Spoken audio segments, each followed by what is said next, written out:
I'm Craig Kenneth, a relationship coach and a psychotherapist. Every relationship is different and every breakup is different. Work with me and you'll get professional help on your situation. And if you're in no contact, focused on personal growth, my creative healing course is filled with hours of exclusive content. Available now at AskCraig.net.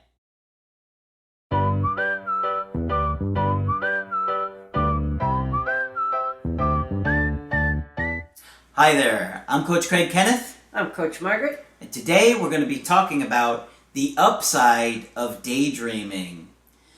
You know, Margaret, I do like the idea of daydreaming because I think it does a few things for us. First of all, I feel like it gives us a sense of control, where maybe when life feels like we're out of control, it allows us to feel like we're having these scenarios that we're wanting to play out or wishing to happen to come out for us.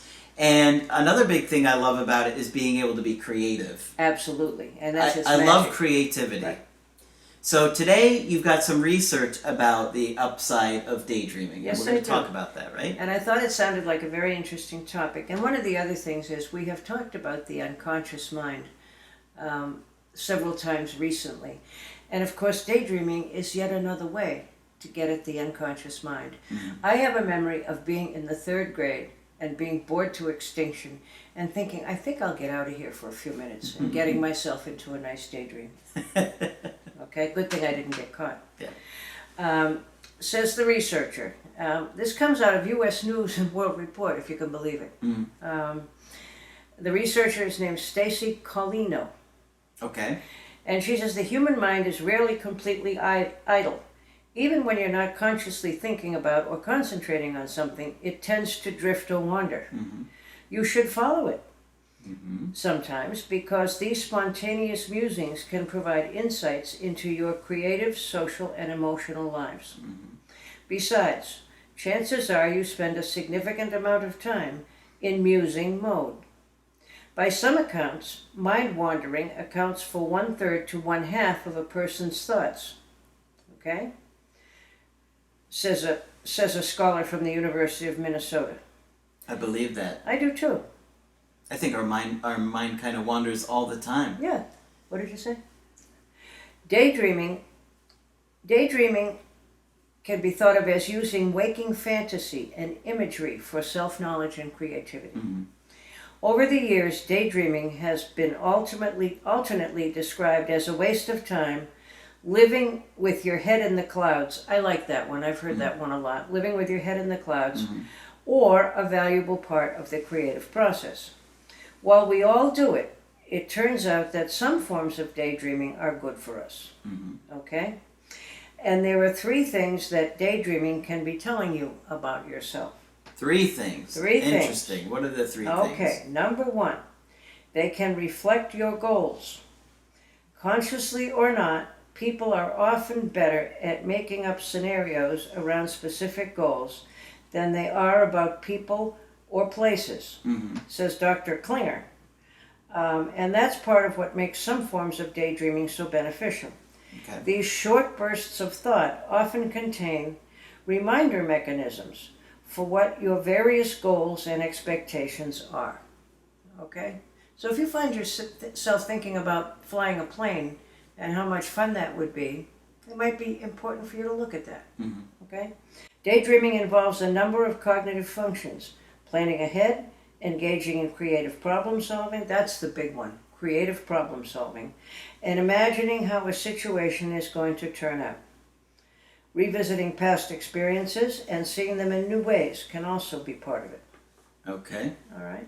Your daydreaming style could relate to your emotional well-being. In a series of studies published in a 2016 issue of the Journal of Consciousness and Cognition, bet you didn't know there was that, researchers at Carleton University in Canada examined how positive daydreaming can actually reflect how psychological healthy you are. Interesting. Right? So they're finding some kind of correlation with your mental health and your daydreams. And your positive daydreaming. Okay. Now, there are some people, and we always talk about that evil inner voice that most people have. And people can daydream in a guilty, kind of self-beating up way too. That is not helpful. Okay? But constructive daydreaming really is. And it correlates with health, with psychological health. Okay.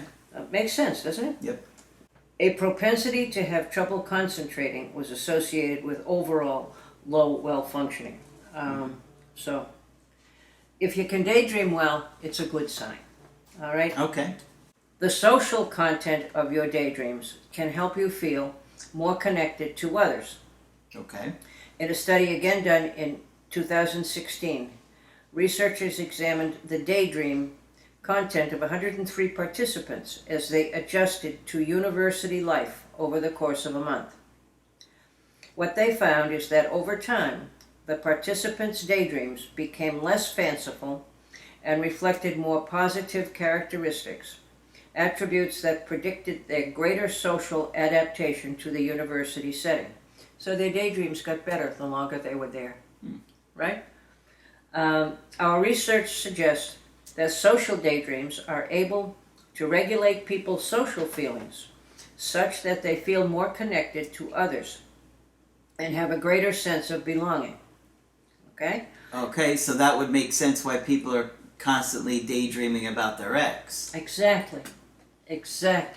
And maybe playing out in their head a scenario of what would happen if the ex contacted them. Sure. Or how they could live happily ever after. Or what they have to say or do to repair things. Exactly. Sure. Yeah. And you can have a fantasy about any of those things, right?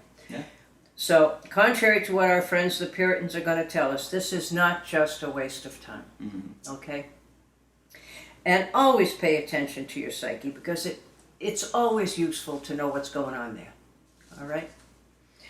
The overall good news is that you can point your daydreams in the right direction so they'll benefit you.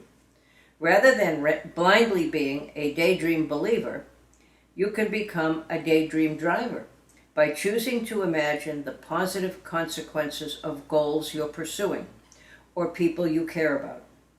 Our research indicates that deliberately daydreaming about someone close to you in a way that is realistic, positive, and set in the near future is most likely to have beneficial psychological outcomes.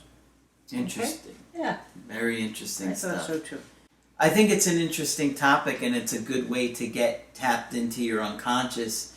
And when you are tapped into your unconscious, you have a better idea of what you're really thinking and feeling and going through. Right. You're more in touch with yourself. And, sleeping dreams or daydreams, they're all wonderfully helpful and useful.